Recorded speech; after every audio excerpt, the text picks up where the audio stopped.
Hello guys, Codemaster here, and today I'm starting a new LP on Turning Point Fall of Liberty. Picked this up from a bargain bin at my local mall, and I thought why not torture myself by making a let's play of it. This is the main menu of Turning Point, and the first thing you're gonna notice is there's actually no mouse cursor in this game. At least not in the main menu, and really cheap font to show you the options and things you can select here. I'm just going to show you the options they have available for you here. We have the game options, audio, video, and input options. They're all useless because, well, I'm playing on a computer and this is clearly a console game which has had almost basically zero effort put to it to port it over to the PC. Let's check out the audio video options. First of all, the maximum resolution available is 1280 by 720, which is the default resolutions for the Xbox, bro. I think. Performance, I have no idea what that means. Full screen, that's self-explanatory. Music enabled or disabled, master volume, and gamma, and that's all the audio video options available for you. There are no advanced settings. Input options. Yeah, vibration, invert y-axis, look sensitivity is medium. Aim assist, I don't know. By configuring controls, of course, you only have the Xbox controller, which is not very useful. So I can't even redefine keys, I think. You have the standard things here. I think I should select subtitles. And then just let's jump right into this campaign here. Let's start a new one. I think we should play on normal for the duration of this LP. Actually, let's make it normal, because I remember there being a lot of weird bugs with this game. So I'm gonna just shut up and let you watch the intro.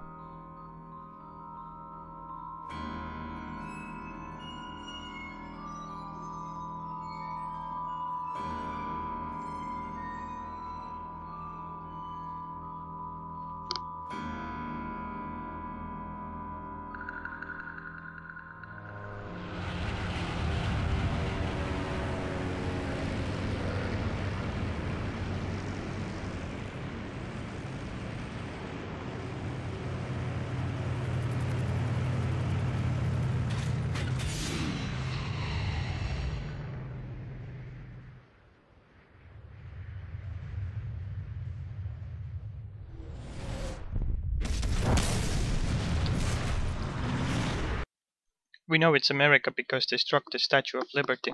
That was really poor.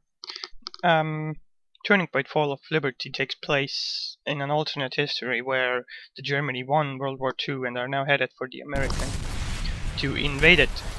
It was developed by Spark Studios and published by Codemasters. It was very much hyped at the time, and everyone was hoping it was the new next best thing. As you can see, the graphics are okay. It's using the Unreal 3 engine. But this game was released in 2008 and it has very limited options available to it. It's quite poor quality game if you don't mind me saying that. You can see the traffic down there just going on as usual, as if the invasion wasn't actually happening. One thing that's worth of note is that those huge zeppelins, they actually move in the world, and they will pass over if you wait long enough. Alright, so let's get going here. We are apparently at a construction site, and we're trying to get off here because the airplanes are attacking New York City. This genre was very liked, and the game was very much hyped because there were some great games before it, like Red Alert 2, which had some very nice Russian invading US themes.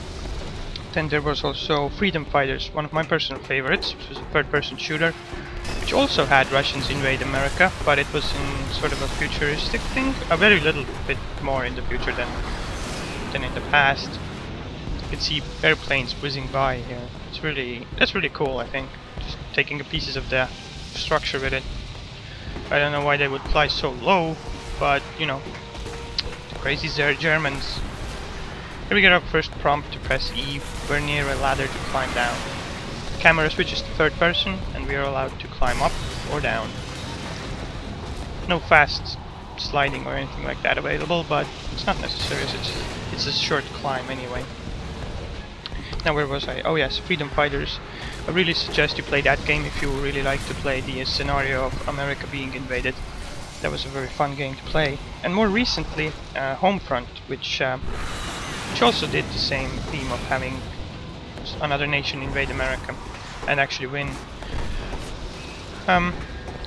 Those two games, Freedom Fighters, had a really good campaign and story and the world setting, and it was very well done in my opinion. The missions were fun and interesting and topical.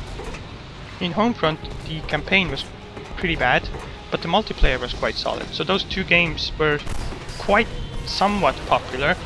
This game, however, I have a feeling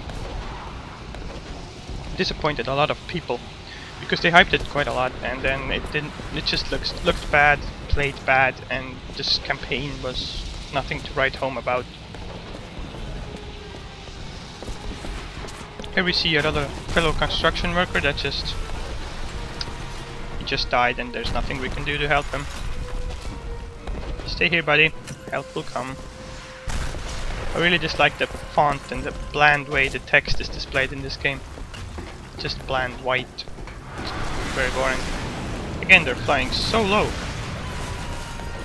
Some nice scripted cinematic events going on. And down there we can see our path to the other building. And eventually down. Oops.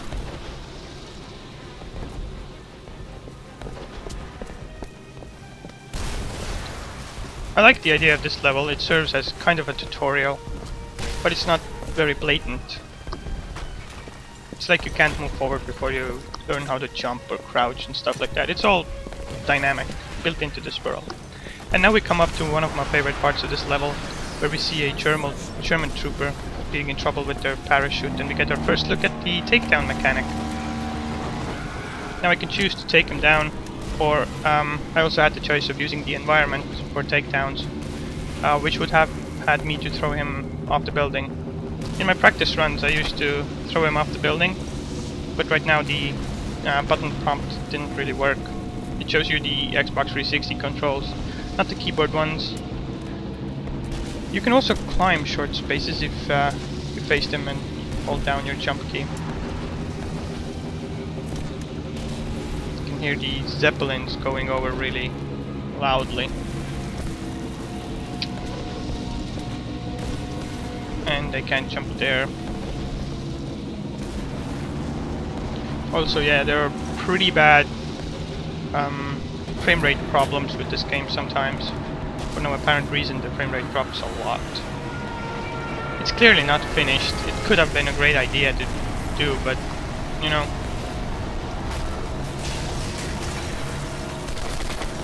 We can do some target practice here with the German troops who are parachuting in. Die with one hit, I think.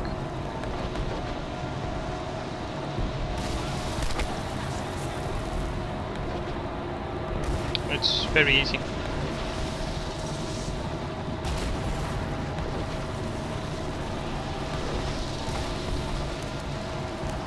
Oh, let's talk about the first weapon as well. This is the MP40's German submachine gun.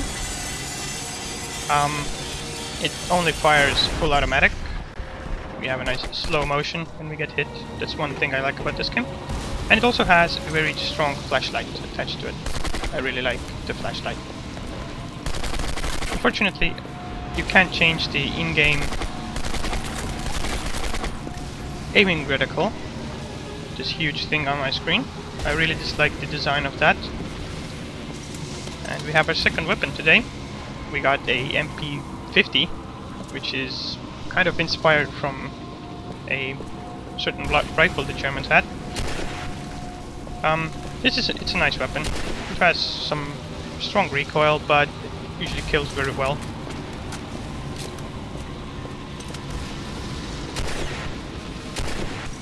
And I have auto aim assist enabled, so I should disable that for the next LP episode. But for now, let's just keep moving forward, or actually down. You see, this flashlight's really strong, and I like it. What I said about the aiming reticle, it's quite bad because it looks so unprecise. If it only had the middle circle there, that would be okay with me. Here we come up to a elevator shaft, which we have to go down from, and we have an interesting sight here.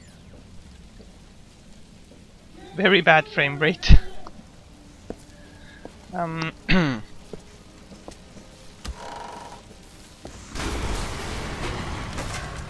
You see what I mean about the random frame rate drops when something happens in the world? It's quite bad. You can pull the fire alarm and put out these fires that produce a lot of CO2 and which would have basically suffocated us soon.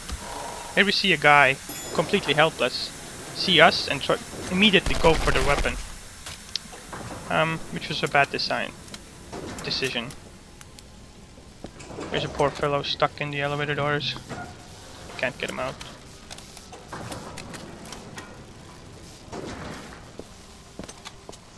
This is an airplane here that's crashed into the building.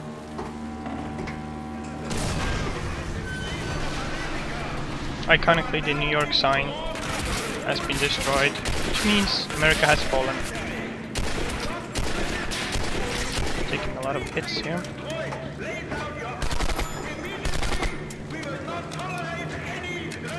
Already we hear some German propaganda over the loudspeakers. And this guy, I think he... Okay. And I encountered my first bug here. The aim got stuck. Anyway, that guy kind of turns into invincible after he passes a certain point and he cannot be shot. Anyway, let's get out of this half of a plane and jump down. Here you can see the plane sticking out of the wall. Looks like a wreck. As we're going into a new area here, the streets, the frame rate takes another dive. But let's climb down. We see a dead trooper here with some grenades that we can use. Some platforming here. We can apparently climb things. Not sure why this is necessary, but later on in the game there will be more sections like this. Pressing space will allow us to drop down again. So, interestingly, T is used to throw the grenade, not G for grenade like in other games. When we have some airdropped in troops, I really like the design of this blimp or whatever transport vehicle. It isn't very economic, it only fits like 2 troops as you can see, but... Oh, here we go. Oh, this guy's the boss, just jumped down, he doesn't need the rope. Too bad he doesn't know how to take cover though.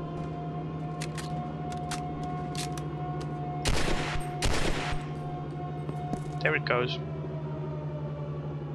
Very slowly, but it looks cool. Some dead civilians here. As you can see, the environment is rather bland, the texture work is very poor, and it looks okay. It looks a little rushed, doesn't it? Now there are red barrels in this game that you can use to kill people. Very effectively.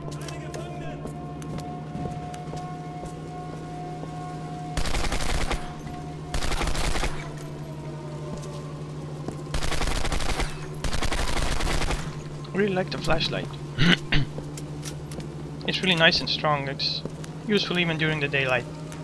I wish there was a mechanic that, you know, like in Battlefield 3 now, blinded the enemies. That would have been really cool. Especially in dark alleyways like this. Just come around the corner with the flashlight and people are blinded. Now we come to the end of this level, where we are picked up by the resistance cell that's already forming inside of New York.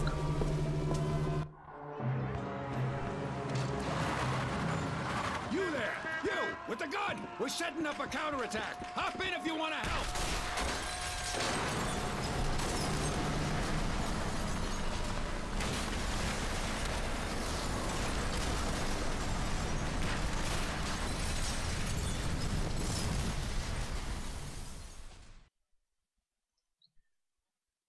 And this was level 1. Thank you for watching. There's some useless statistics here. I don't really like to dwell too much over them, but you know, they're there if you need them. Thank you for watching, and tune in for the next episode. I don't know when exactly it's going to happen, but this is Turning Point Fall of Liberty.